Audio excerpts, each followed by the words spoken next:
Bismillahirrahmanirrahim. Assalamualaikum warahmatullahi wabarakatuh.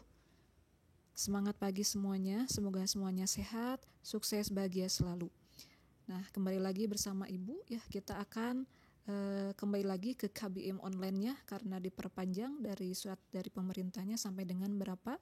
Ada yang mengatakan 13 April, ada yang sampai dengan 1 Juni. Kita lihat berita terupdate-nya saja ya nanti.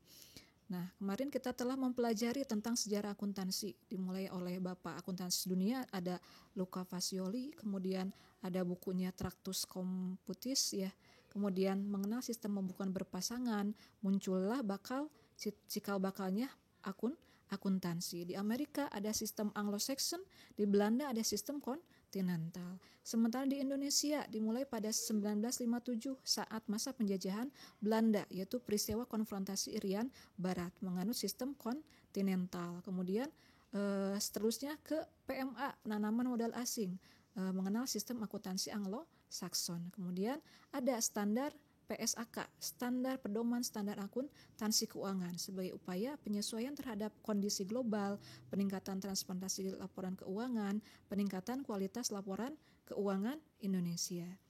Nah, kemudian kita akan persingkat lagi ya ke dasar-dasar akuntansi ya. Sebagaimana kita tahu bahwa akuntansi adalah buku atau pengumpulan bukti-bukti transaksi, kemudian dikelompokkan, kemudian menjadilah sebuah laporan keuangan ya. Kemudian ada laporan keuangan.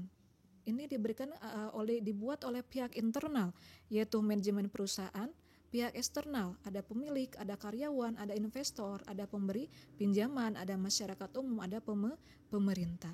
Kemudian laporan keuangan yang dihasilkan berupa neraca, laporan laba rugi, ekuitas pemilik atau pemegang saham. Nah, ini persiapan laporan keuangan, harus ada pengukuran non keuangan. Seperti kepuasan pelanggan, pegawai yang loyal, dan pengembalian barang. Informasi berorientasi ke masa mendatang, akumulasi data dari masa lalu, dan penggunaan biaya historis atau sebelumnya.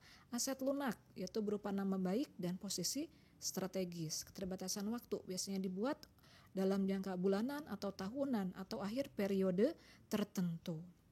Nah, ini prinsip-prinsip dasar akuntansi adalah berupa pengukuran, pengakuan pendapatan, pengakuan beban, dan full disclosure ya.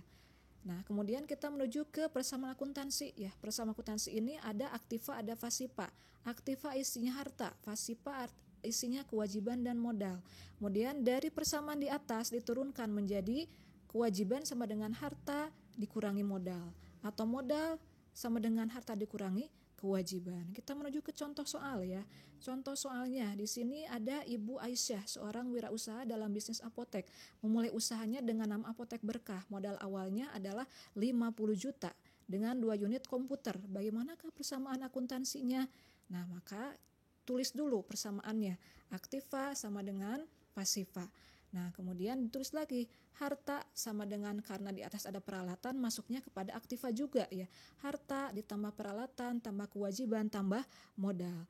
Di atas hartanya adalah berapa? 50 juta. Peralatannya ada 5 juta, 2 unit komputer. Nah, sehingga pasifanya kewajiban ditambah modal. Karena kewajibannya masih 0, arti kewajibannya adalah sesuatu yang harus dibayar. Karena Ibu Aisyah ini belum meminjam ke bank atau tidak ada tunggakan lainnya, berarti kewajibannya adalah 0. Kemudian ditambah modal. Modal itu adalah modal yang dia ada di apotek tersebut, berupa tadi modal dan peralatan, berarti 55 juta. Nah, kita bisa lihat aktiva sama dengan pasiva, balance ya. Kalau dijumlahkan, yang aktiva 55 juta, yang pasiva 55 juta. Nah, kemudian ke soal yang kedua, ketika Ibu Aisyah ingin melakukan pinjaman ke bank sebanyak 25 juta, maka bagaimana persamaan akuntansinya? Ya, kita tulis lagi persamaannya aktiva sama dengan pasiva. Nah, ini bedanya karena ini sudah ada kewajiban yaitu 25 juta sehingga pasivanya 55 juta ditambah dengan 25 juta. Nah, ini kas dari bank, pinjaman dari bank masuknya kepada kas dari bank, sehingga 25 juta ditambah 50 juta tambah 5 juta. Nah, ini kita bisa lihat bahwa aktiva sama dengan pasiva. Kita ditotalkan balance ya, 80 juta ditambah sama dengan 80 juta. Aktiva sama dengan fasifah. Ya, begitulah, semoga paham. Sekian, wassalamualaikum warahmatullahi wabarakatuh.